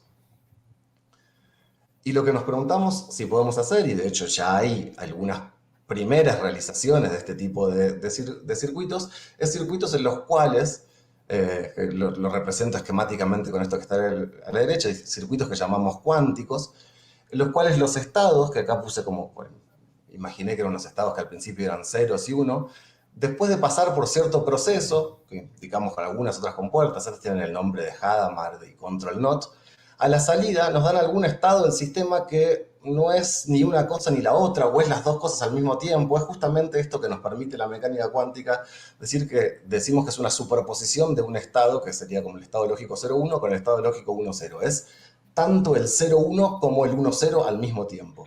Una cosa clásicamente inconcebible, pero que cuánticamente, cuando uno empieza a pensar qué es lo que pasa cuando uno no mira un sistema, qué es lo que podemos esperar de algo que, si al mirarlo lo perturbamos, uno dice, bueno, en realidad no hay razón para que las cosas sean objetivamente más allá de que nosotros las miremos o no las miremos. Entonces, cuando no las miramos por ahí, no podemos decir si es una cosa o la otra.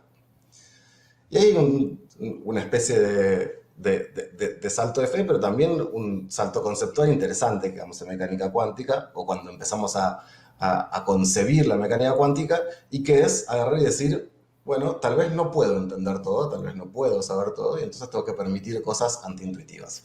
¿Cómo es que representamos físicamente estas cosas que llamamos estados cuánticos? Y acá hice un dibujito muy esquemático. Podemos imaginar con los modelos que de hecho venían exponiendo los otros colegas, que es el modelo así más esquemático con el que creció toda la mecánica cuántica, aunque no el único, porque hay un montón de otras situaciones microscópicas en las cuales uno necesita la mecánica cuántica para describir su funcionamiento, pero que es el modelo de un átomo, y acá dibujé dos átomos, y puse como si sus electrones pudieran estar o girando en un sentido u en otro, y eso sería como ese bit lógico, que sería 0 si gira para un lado o 1 si gira para el otro. Y que cuánticamente lo que puede pasar con ese electrón es que no esté determinado su sentido de giro, y que de hecho esté en una situación en la cual en realidad esté girando para un lado y para el otro al mismo tiempo. Y lo que harían estas compuertas lógicas es operar entre estos circuitos, que serían entre estos átomos, o entre estos, como se está trabajando ahora, en hacer átomos artificiales sobre materiales que responden a estas reglas, pero que nos permiten sintonizarlos, armarlos y hacerlos interactuar de manera controlada, y no nada más de la manera que nos dio la naturaleza. Voy a hacer una pequeña pausa, pero también con algo muy relacionado en esta presentación. Yo sabía que esto era, cuando lo estaba preparando, un poco para ser irreverente, como nos corresponde a los estudiantes con nuestros profesores, y dado que estaba Osvaldo acá, sabía que iba a decir algo así como: no está bien hacer representaciones clásicas de cosas cuánticas, y una canónica que hubo por mucho tiempo es lo que conocido como el gato de Schrödinger, que justamente expresa esta rareza de que podemos tener un gato vivo o muerto, pero mucho mejor que el gato de Schrödinger. A mí me gusta esta imagen de aquí, que son los platos de Schrödinger, que no sabemos si están rotos o no rotos hasta que no abramos esta puerta, ¿no? Y justamente el acto de, digo, acá esta puerta es transparente y justamente, obviamente no sirve esta analogía porque es una analogía clásica. Osvaldo bien dice que no hay que hacer eso porque no hay que hacerlo. Las analogías clásicas siempre tienen problemas, pero ¿qué quiere decir que algo está roto o no roto? Y bueno, esto que está aquí, no sabemos si está en un estado o en otro y claramente su futuro podría ser una cosa o la otra. En realidad hay una solución, ¿no? Digo, si pudiéramos tirar la pared, dar vuelta al ropero y enderezarlo, que de hecho justamente cuánticamente es algo que con el giro podemos hacer, uno podría mirar estos platos y encontrar y determinar que está exactamente en un estado que es roto y no roto. Bueno, esta es una de las particularidades que tiene la mecánica cuántica y que de hecho se usan para las computadoras cuánticas. Y estoy entrando en esto porque después voy a tratar de explicar el funcionamiento de las computadoras cuánticas a partir de esta idea. Hay dos cosas para mí que son claves para entender de dónde viene el poder de las computadoras cuánticas y cuál es su chiste de funcionamiento. Y son dos cosas que están como en las cosas más profundas de la teoría cuántica, que aparecen a partir de su formulamiento matemático, y que de hecho fueron de las cosas que más perturbaron a los físicos y las físicas que pensaron esto en su principio, y son las dos cosas que se enumeran como el principio de superposición, y que justamente es esto, la idea de que algo puede estar en dos estados aparentemente incompatibles al mismo tiempo, una persona que toma dos caminos. Y otro principio muy interesante, que si eso lo aplicás a un conjunto de personas, vos podrías decir, bueno, una persona fue para la derecha y otra fue para la izquierda, la personita roja está a la derecha, la personita roja está a la izquierda, o las dos personas se vistieron de negro o de rojo, y yo no sé si están de negro o de rojo hasta que no mido una, pero en cuanto mida una, o cuando vea cómo está vestida una, la otra automáticamente va a tener que estar vestida de la misma manera. Esta extensión del principio de superposición a partículas o a objetos que están separados, que parece aún más imposible, ¿no? Digo, como, no sabes cómo te vestiste al salir de la casa, pero nadie me miró. Pero hay alguien que se vistió igual que yo. Y tampoco nadie lo mira, y entonces salen, y hasta que alguien mira a uno, después eso transforma la vestimenta de la otra persona que está a distancia. Es algo que, si lo decimos de esta manera, suena totalmente delirante, y lo es, pero porque lo es con nuestra intuición clásica de cosas que están en constante contacto con el entorno, y estamos siendo constantemente observados y registrados por nuestro entorno, por el aire que nos toca, por la silla sobre la que estamos sentados. Entonces, el acto de medición sobre nuestros cuerpos, sobre las cosas grandes que vemos, es constante y hace que no nos revelemos como objetos cuánticos. En las cosas muy pequeñas, uno puede llegar a aislarlas lo suficiente, de modo tal que uno tenga que aceptar que esas cosas no tienen una realidad dada, y entonces puede aceptar estas cosas. Bueno, ¿cómo es que juega esto en una computadora cuántica? Imagínense esto, y este ejemplo me gusta mucho porque pienso en él a veces cuando paseo con mis perros. Hay una idea muy bonita, es que lo de la caminata aleatoria. Imaginen que tenemos un perrito, como este está acá, que está buscando un hueso, pero el perrito no tiene ni muy buena vista, ni muy buen olfato, y tiene un laberinto que lo puede recorrer de manera clásica o de manera cuántica, como está indicado acá. ¿Y qué hace el perrito si va a recorrer el laberinto de manera clásica? Si recorre el laberinto de manera clásica y nada más puede tomar un camino, entonces en cada intersección no sabe qué hacer, entonces por ahí dobla o no dobla y hace algo, y pum, llegó hasta el final y no encontró nada. Imagínense que solo puede bajar. Entonces tiene que probar de vuelta, y prueba de vuelta, dice voy por acá, voy por acá, voy por acá, no lo encuentro. Y tiene que recorrer todos estos caminos un montón de veces hasta finalmente encontrar el hueso. ¿Qué puede hacer un perrito cuántico? Un perrito cuántico lo que puede hacer es tomar todos los caminos al mismo tiempo, y mientras avanza, va en una sola movida recorriendo todo el espacio hasta finalmente encontrarse con el hueso. Si lo hace de una manera interesante, después de toda esta caminata, va a poder decir el hueso estaba en tal lugar, o había un hueso o no había un hueso.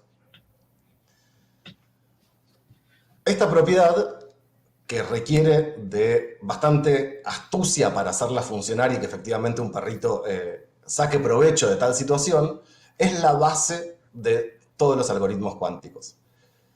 Y nos muestra que hay una cosa que hace muy poderosamente la mecánica cuántica y es recorrer y analizar muchas posibilidades en paralelo. ¿Para qué nos puede servir ese tipo de cosas? Y justamente para qué es que los mejores algoritmos que hoy hay ya desarrollados para computadoras que todavía no existen funcionan. Bueno, una de las cosas para que sabemos que va a funcionar muy bien una computadora cuántica es para hacer lo que sabemos, lo que llamamos búsquedas en bases de datos desordenadas. Si uno tiene una base de datos, si uno quiere encontrar un patrón o quiere encontrar algún objeto raro en esa base de datos desordenada, digo, este perro buscando un hueso, está buscándolo en un laberinto totalmente desordenado, donde no tiene ninguna indicación que dice, sí, más caliente, más caliente, más caliente, más olor, entonces sé para dónde ir. El perro no sabe nada. Entonces es equivalente a lo que llamamos en informática o en teoría de información una base de datos desordenada. ¿Para qué hoy en día pensamos que nos sirve esto? En general, para hacer casi cualquier cosa que hacemos con una compu, pero para una rama grande que hoy se está pensando, que es justamente asistir a toda la inteligencia artificial, que es, de algún modo, los algoritmos que buscan encontrar patrones, que buscan encontrar de un montón de información algún sentido que nos sirva para entender algo más allá de un desorden.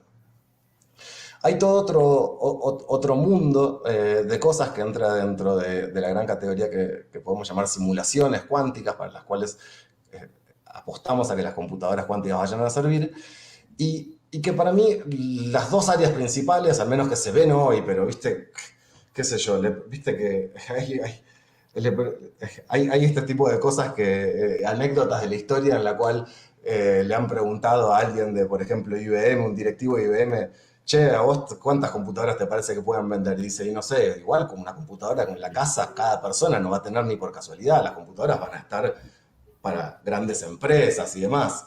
Me imagino que el mundo necesita 500 computadoras como máximo, y es como, ¿qué? Bueno, estas son algunas aplicaciones que nos imaginamos hoy. Cuando esta cosa sea una realidad, seguramente van a llegar a aparecer muchas más. Pero bueno, ¿cuál es una de las cosas en las cuales realmente sabemos que pueden funcionar para este tema que está acá, que es el diseño de fármacos químicos y para el estudio de biología molecular? Esto que está acá es una simulación molecular de una molécula, más bien de un virus, que en este tiempo lamentablemente hemos todos visto representado de distintas maneras y atacado a nuestros cuerpos y nuestras familias. Y que justamente tener computadoras cuánticas poderosas que puedan simular la interacción de estos virus o distintos virus, distintas moléculas, distintas proteínas, con distintos fármacos y optimizar la manera en que se diseñan esos fármacos para que ataquen o que incentiven mejor procesos que uno quiere atacar o incentivar, es algo en lo cual sabemos que las computadoras cuánticas van a funcionar muy bien. ¿Y por qué? Porque acá estamos ya hablando de probar una mezcla entre probar muchas posibilidades, que es lo que les decía antes, intercambiar distintas opciones, si funciona mejor esto, funciona mejor esto, funciona el otro, y lo otro que es que a esta escala estamos hablando de física atómica, y qué mejor para simular la interacción y el movimiento de los átomos que una computadora que responda con la misma regla que los átomos. De hecho, esta fue una de las primeras ideas y una de las primeras propuestas que vinieron de una computadora cuántica, vino del físico que mencionó Osvaldo más temprano, Richard Feynman, preguntándose exactamente esto último. ¿Qué mejor para simular el mundo cuántico que una computadora que responde a las reglas de la cuántica? En ese mismo camino, pero más por otro lado, hay un enorme desarrollo en un montón de distintas líneas de lo que llamamos nuevos materiales. ¿Cómo es que podemos fabricar nuevos materiales que nos permitan hacer mejores aparatos de cálculo, que nos permitan protegernos mejor del ambiente, que nos permitan filtrar químicos y purificar agua o, vaya uno a saber, petróleo, litio o lo que uno quiera producir? Hay un montón abierto en cómo armar capas o cómo armar estructuras, cómo armar cristales de materiales que permitan nuevas aplicaciones. ¿Y cuáles son las tecnologías? Me quedan, creo que dos, esta Filmina y una más, y con eso creo que respondo a todas las preguntas que me pretendía responder. ¿Cuáles son las tecnologías que hoy hay más fuertes dando vueltas para para computadoras cuánticas. Las 3 que están más avanzadas, y esto no quiere decir que vayan a ser las 3 que vayan a ser las computadoras cuánticas completas que imaginamos, son estas 3 que pongo acá. Una es iones atrapados, que es en la que de hecho trabajé yo bastantes años y ahora sigo trabajando no directamente en la construcción de una computadora cuántica, pero sí en simuladores cuánticos dedicados, y que consiste en atrapar a iones, a átomos cargados eléctricamente, con un conjunto de electrodos y usar cada uno de esos átomos como un qubit, como un registro cuántico. Otra de las grandes tecnologías, que es por ejemplo la que apuesta Google e IBM, son lo que llamamos circuitos superconductores. Ahí el bit lógico cuántico puede ser o la carga o el flujo magnético o lo que llamamos la fase en un circuito. Hay distintos tipos de qubits, pero esencialmente es una especie de circuito eléctrico que es llevado al régimen cuántico y que funcionando en ese régimen puede hacer operaciones como las que necesitamos. Y la otra tecnología que también demostró en los últimos años, pero que poder hacer computadoras de unos cuantos qubits y demostrar una cosa que para lo que se eligió un nombre bastante poco feliz, que es lo que se llamó la supremacía cuántica, que es una computadora cuántica que esencialmente haga algún problema mejor que una computadora clásica, es la tecnología de fotones. Tanto con circuitos superconductores como con fotones se lograron demostrar en distintos experimentos que efectivamente estas computadoras superan en algunas tareas, o sea, resolviendo ciertos problemas las computadoras clásicas. Bien, y entonces, ¿en qué anda el mundo? Miren, en estos últimos 2 años pasaron una cantidad de cosas ridículas de avance y también un poco de hypeo, de así por ahí, casi en el borde de la sobreventa del área, pero que me gustaría mencionarlas así como hitos. Tenemos computadoras cuánticas medio ruidosas, las llamamos, que funcionan más o menos bien, pero que hacen mal que bien lo que tienen que hacer, de entre 20 y 100 qubits. Los bits cuánticos los llamamos qubits. Se demostró, como les decía, la supremacía cuántica en varias plataformas.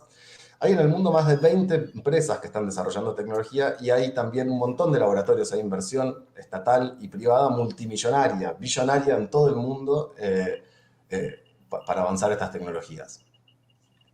¿Y qué falta para tener realmente computadoras cuánticas? Para mí faltan principalmente 2 cosas. Una, atravesar una barrera tecnológica de un par de miles de qubits. Y la otra cosa que falta es programadores cuánticos. Y con esto voy a contar por ahí la última anécdota que me gusta, que es cuando salió la plataforma Nintendo, allá por principios de los años 80, en el 84 o 85, por 2 o 3 años no la compró nadie.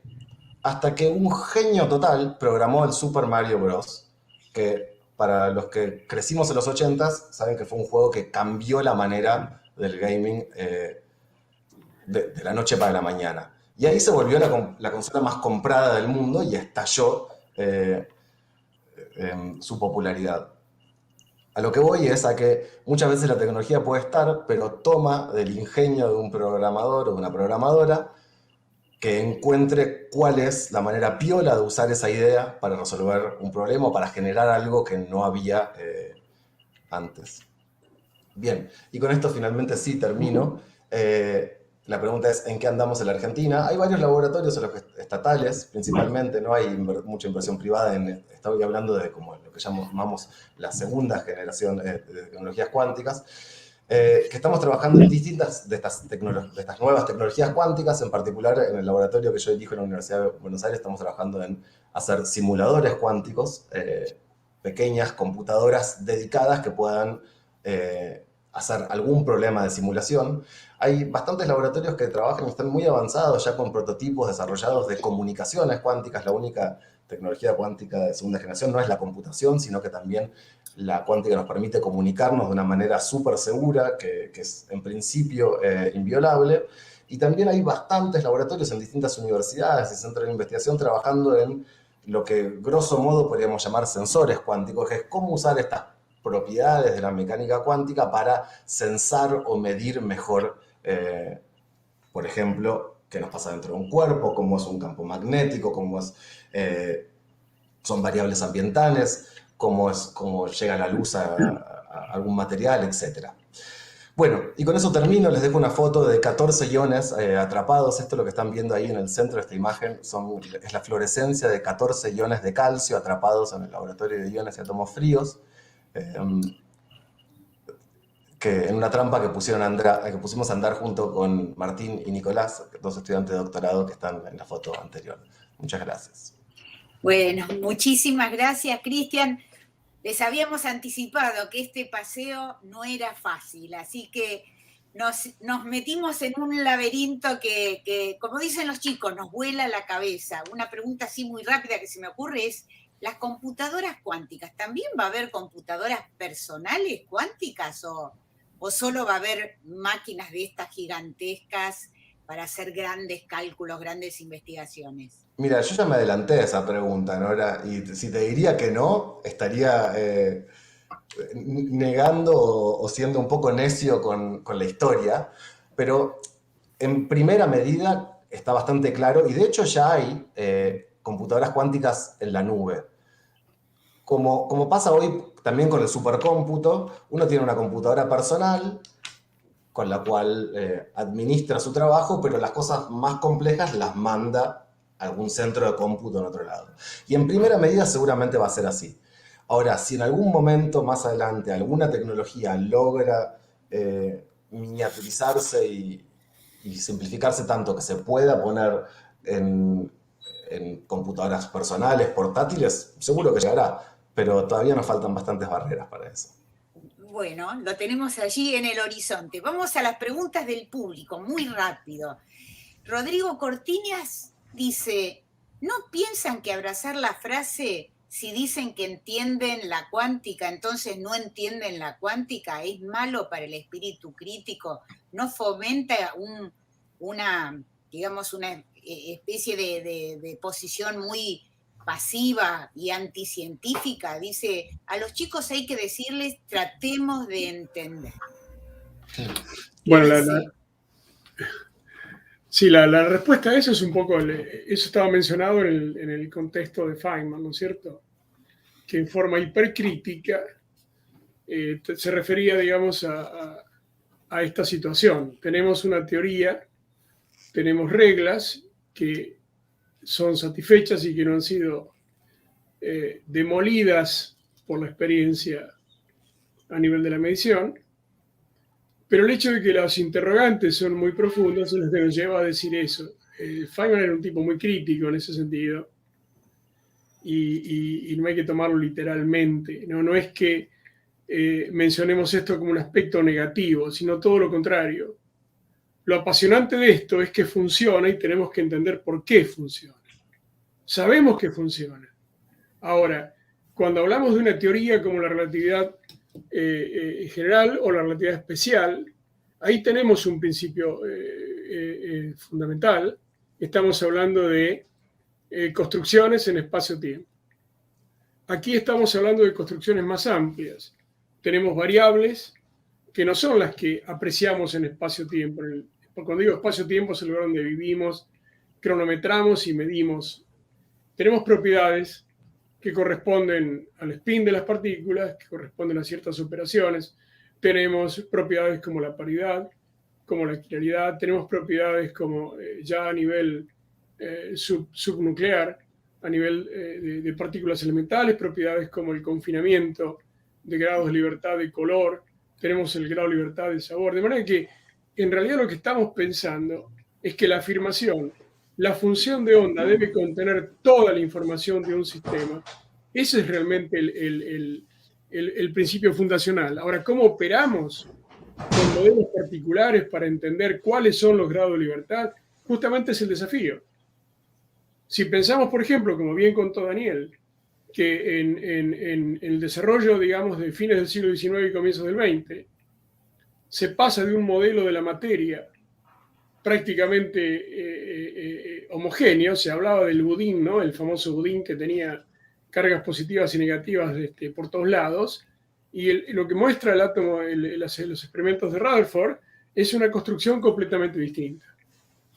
Entonces, a partir de eso, el conocimiento de esa estructura lleva a otros problemas. que son los problemas que mencionaba justamente en relación a los postulados de Heisenberg y las ecuaciones, los postulados de Schrödinger y de Pauli. Y luego aparece el problema agregado de cómo se construyen estados. Y ahí aparece el tema de la superposición y la complementariedad. Y justamente una persona como Einstein cuestiona esta mención que hizo Christian muy bien, ¿no es cierto?, en el sentido del entrelazamiento cuántico, porque lo entendía clásicamente, no cuánticamente. Y llegó a postular que el principio, esta propiedad del enlazamiento cuántico violaba el principio de acción a distancia. Bueno, justamente porque estamos hablando de algo que no es una propagación en espacio-tiempo a la moda clásica. Entonces, decir que uno, digamos, hace modelos porque tiene que entender las cosas de alguna manera, eso tiene sus limitaciones. Y la limitación fundamental es sacar conclusiones erróneas, tratando de que la naturaleza siga los modelos que estamos formulando. Ese es el espíritu básico de Feynman. No ser destructivo, sino más bien tratar de entender qué es lo que uno no entiende.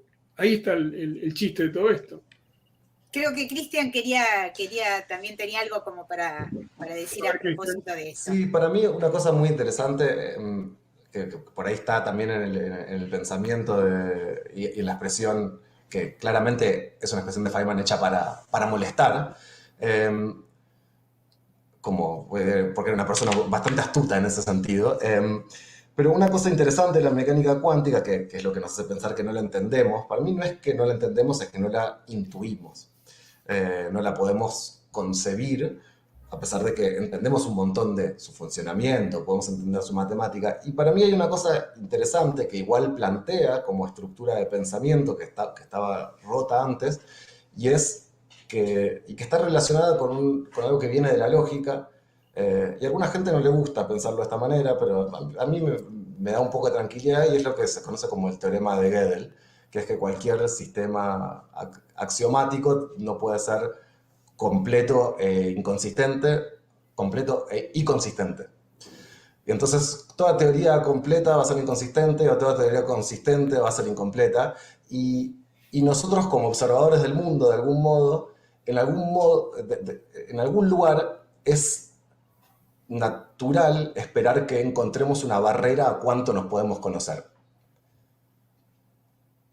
Y la mecánica cuántica pone una barrera bastante clara en qué tan bien podés vos, usando un mismo objeto de la teoría, conocer ese mismo objeto de la teoría.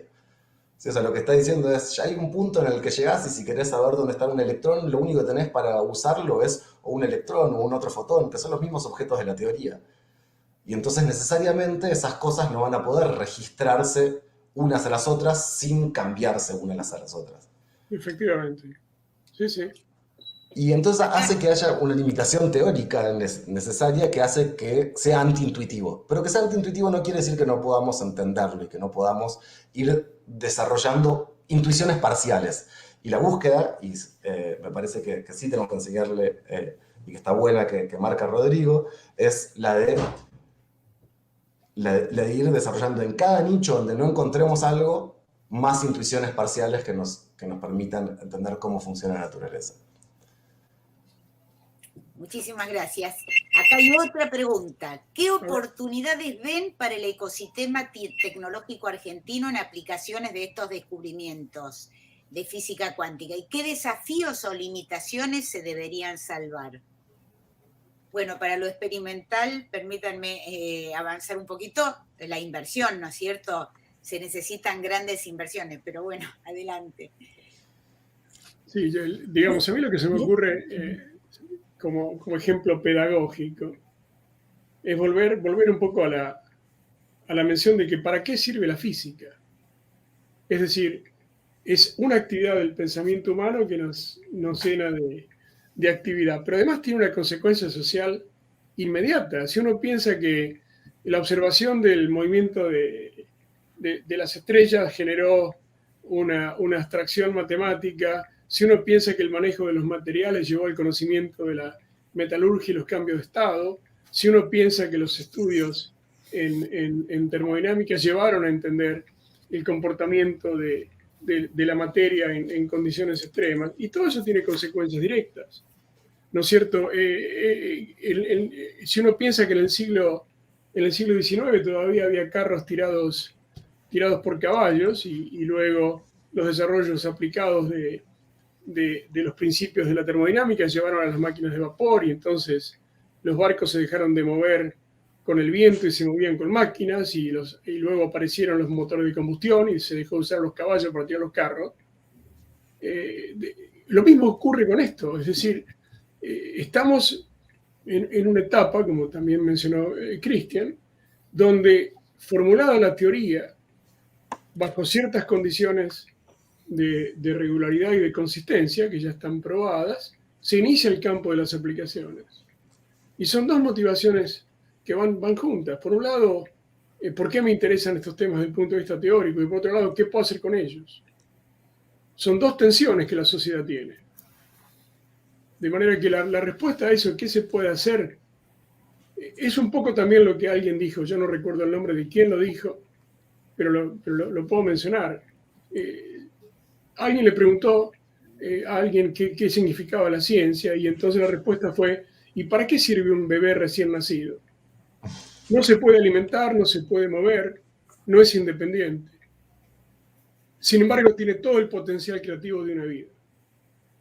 Entonces, una sociedad que reniega o que desconoce o que, entre comillas, ignora el esfuerzo científico, está condenada a ser una sociedad de segunda.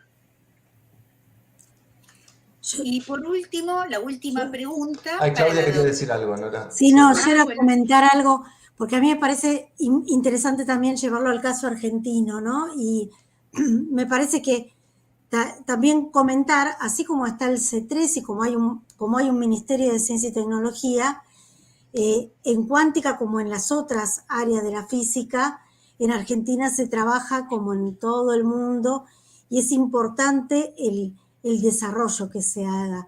A mí me gusta quienes sostienen que hacer física también tiene que ver con la soberanía, hacer ciencia tiene que ver con la soberanía y con la independencia de un país, sea cuántica o la parte de la física o la ciencia que sea, y eso es muy importante en eso, el apoyo que uno siente desde un Estado, desde un ministerio, y evidentemente tenemos las limitaciones económicas que tenemos como Argentina y como Latinoamérica, pero creo que también tenemos un montón de capacidades y de profesionales de primera, por eso uno va y viene del país, vuelve y sigue trabajando, ¿no? Solo como para comentarles eso. La otra pregunta, ¿la habías dicho? No, pero quédate nomás allí porque es para vos, Claudia. Acá pregunta Alex Mauricio Nolasco, ¿cómo se les ocurrió analizar esas obras de arte y por qué lo hicieron? Bueno, en realidad, fíjense, la técnica, la espectrometría es antigua. El tema de técnicas como pixel o como fluorescencia tiene eso de no destructivo. Entonces, poder saber composición a través de la luz que emiten fue con un método que sea no destructivo, sin tomar siquiera una muestra de la pieza. Eso fue muy especial.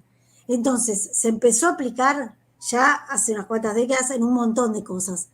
Lo de usarlo en obras de arte justamente creo que empezó con arqueología, en piezas arqueológicas muy valiosas, y luego en obras de arte fue el paso siguiente, así como se usan otras cosas, aprovechar esto no destructivo, y aparte porque es súper detallista en cuanto a esos puntos que se toman y la composición.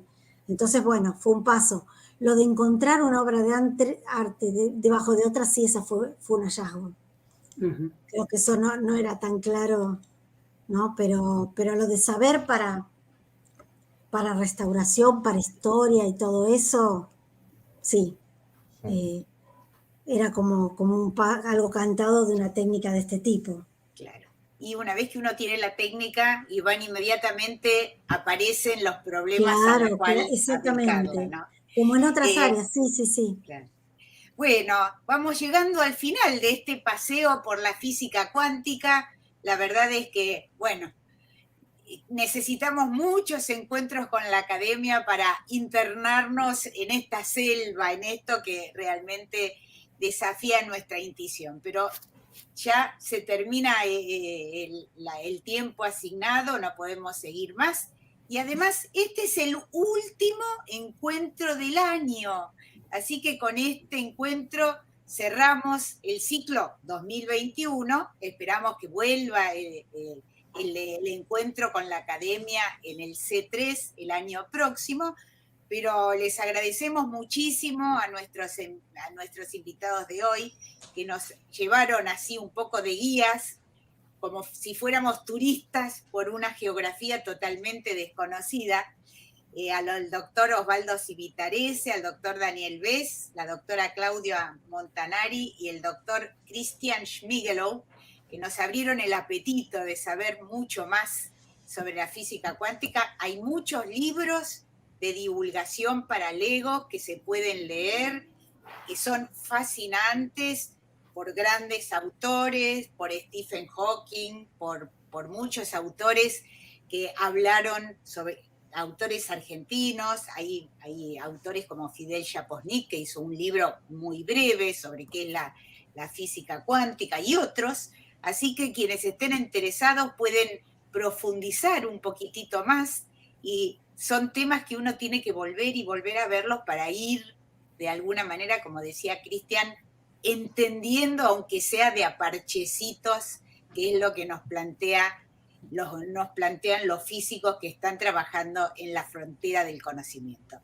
Les agradecemos enormemente que hayan estado con nosotros, a ustedes y al público, a todos los que nos acompañan, a los amigos que nos acompañaron hoy y todo el año en estos encuentros con la academia organizados gracias a la tarea incansable de la doctora Gloria Dubner por la Academia de Ciencias Exactas, Físicas y Naturales, gracias a la academia que permite a través de estos encuentros un poco dar a conocer no solo lo que estudia la ciencia en general, sino también lo que estudia la ciencia local, la ciencia argentina. Y les deseamos a todos un bellísimo fin de año. Ojalá que la buena situación epidemiológica se mantenga y que el año que viene podamos encontrarnos ya sin la preocupación, ojalá, sin la preocupación de este virus que trastocó nuestra realidad, pero que nos abrió también esta posibilidad de encontrarnos en el espacio virtual, que hace posible justamente estos avances de la ciencia, de la computación, de la física, y que nos permite cada uno desde su lugar estar en diálogo así directo, como si estuviéramos sentados en una mesa de café. Así que bueno, muchísimas gracias, muy buen fin de año, comienzo de 2022, y ojalá nos encontremos de nuevo el año que viene en estos encuentros con la academia que lleva adelante la Academia de Ciencias Exactas, Físicas y Naturales y el Centro Cultural de la Ciencia. Gracias a todos y muy buen fin de año. Gracias.